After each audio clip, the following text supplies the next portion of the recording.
Week after week, we worship with this mural as a backdrop to our time together. It's a beautiful piece by the New Mexico artist Alexander Girard, created in the 1960s out of wood found in the New Mexico environment, crafted into powerful symbols of world religions and cultures. About 20 years ago, noticing that some important religious symbols were missing from the mural, some of the women of the church created the banners that hang on the sides above the doors here. And yes, we did move them around a couple of weeks ago, in case you've been wondering about that, so as to keep them out of the sun.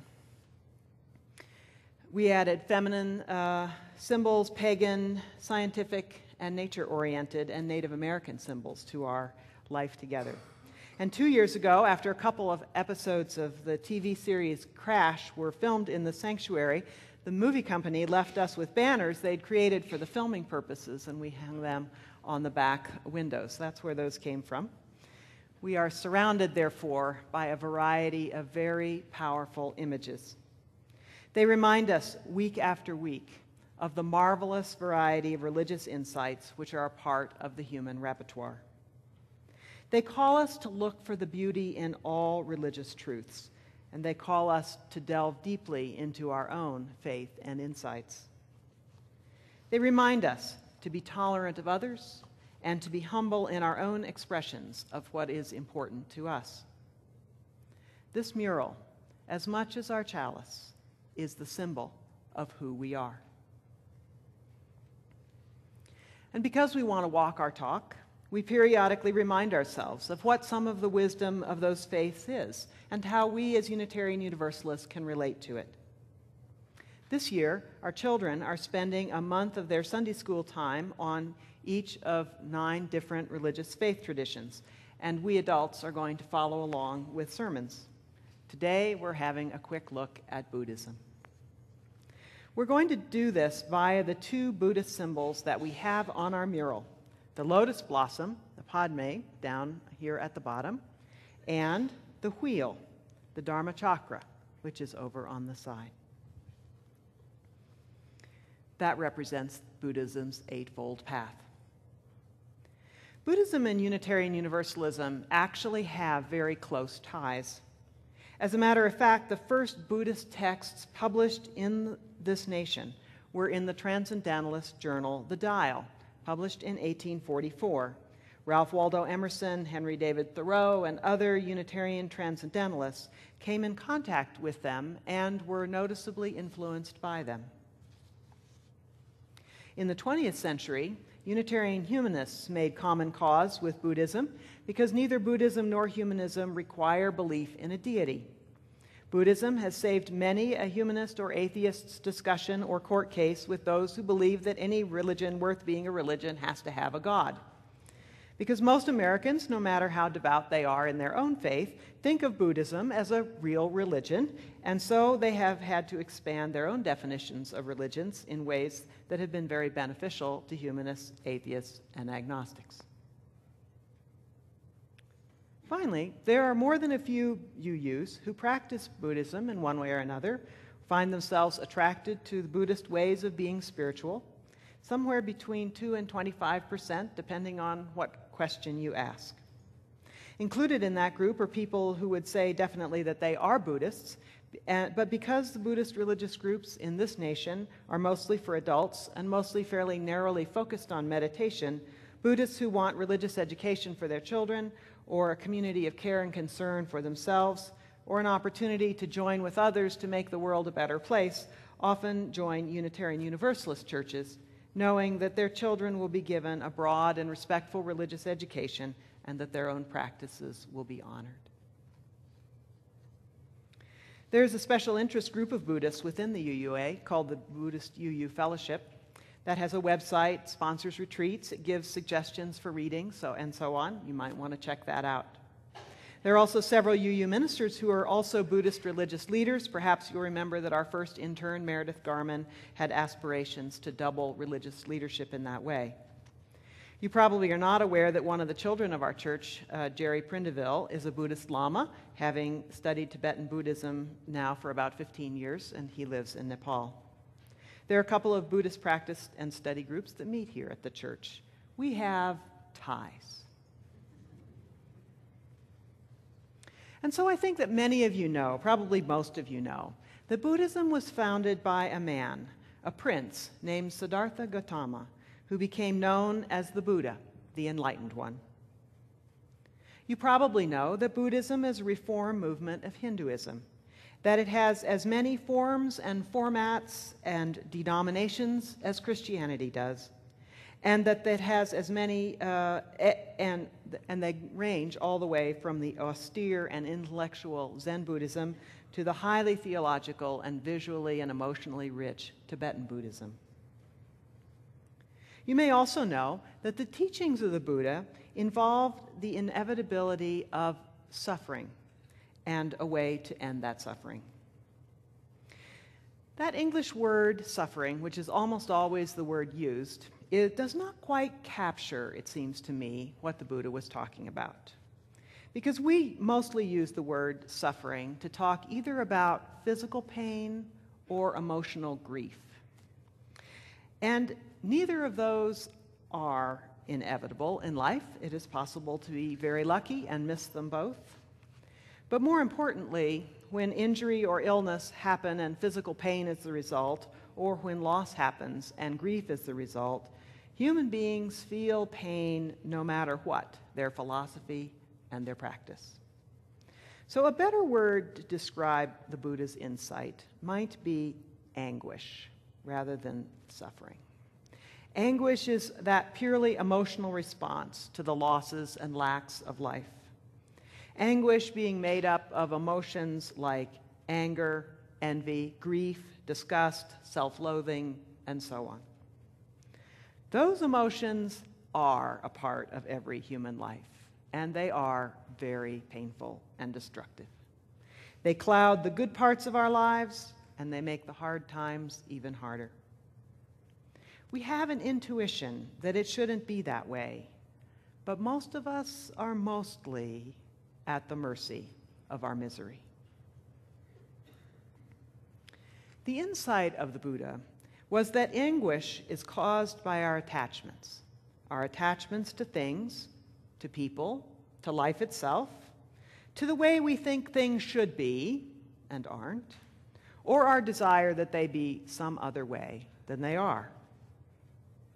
And the Buddha taught that if we can understand that our suffering is caused by these attachments and find a way to detach ourselves even a little bit from these cravings and attachments, that we will suffer less anguish in our lives.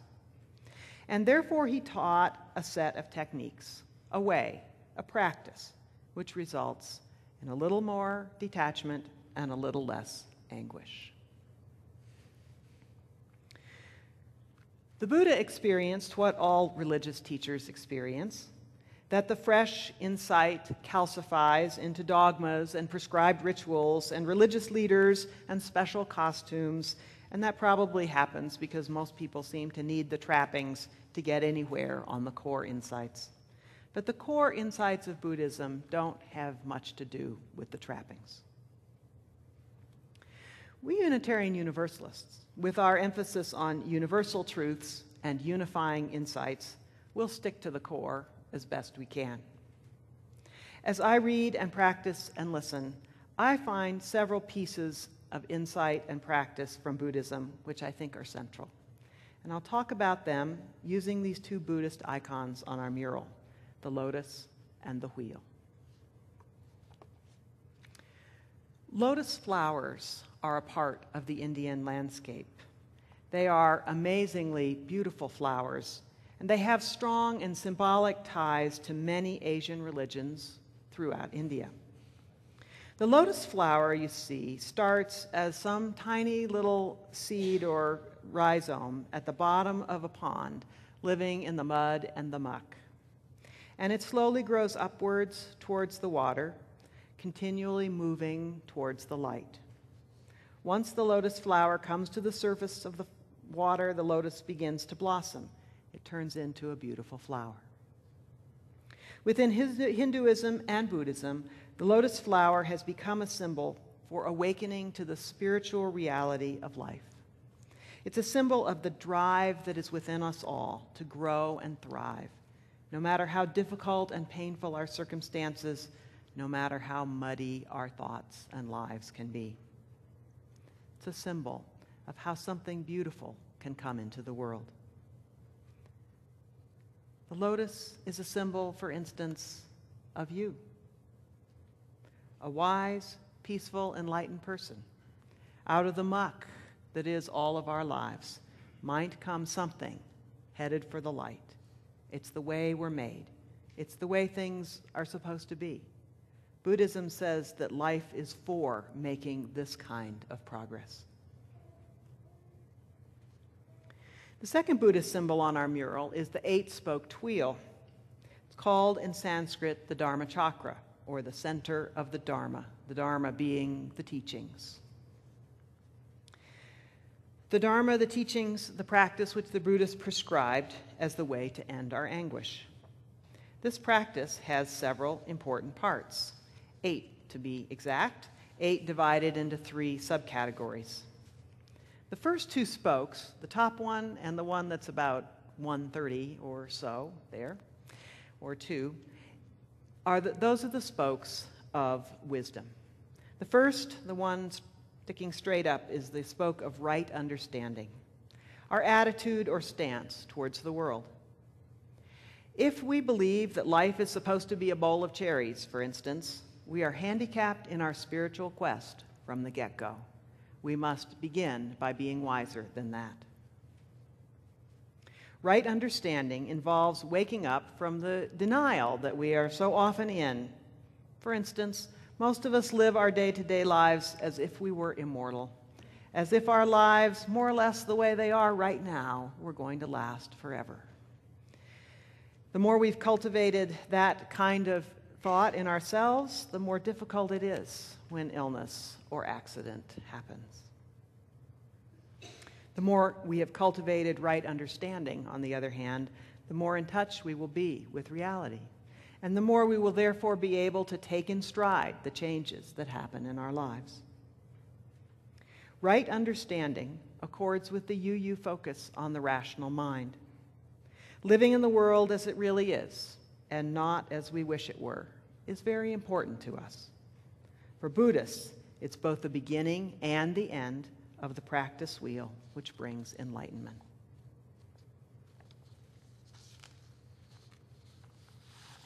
Right intention is the second spoke, and that is the discipline of will that prompts us to act, to do what we know is right, and to take the steps on the path to enlightenment, to live towards the light as the lotus blossom. Right understanding, right intention, this rational discipline, and right intention, the desire to grow, are what makes up wisdom, that first category on the eightfold path. The next 3 spokes involve the ethical precepts of Buddhism. Buddhists have found that living an unwholesome, hurtful life not only hurts the world, it hurts the person who does those things. Therefore, in the interest of growing towards the light, Buddhists practice right speech, right action, and right livelihood. That third spoke, the 3 o'clock spoke, is right speech, or as some people would say, skillful speech. Buddhists refrain from lying, slander, harsh words, being unnecessarily hurtful, and also from being unnecessarily pandering. The wise person speaks the truth as they understand it.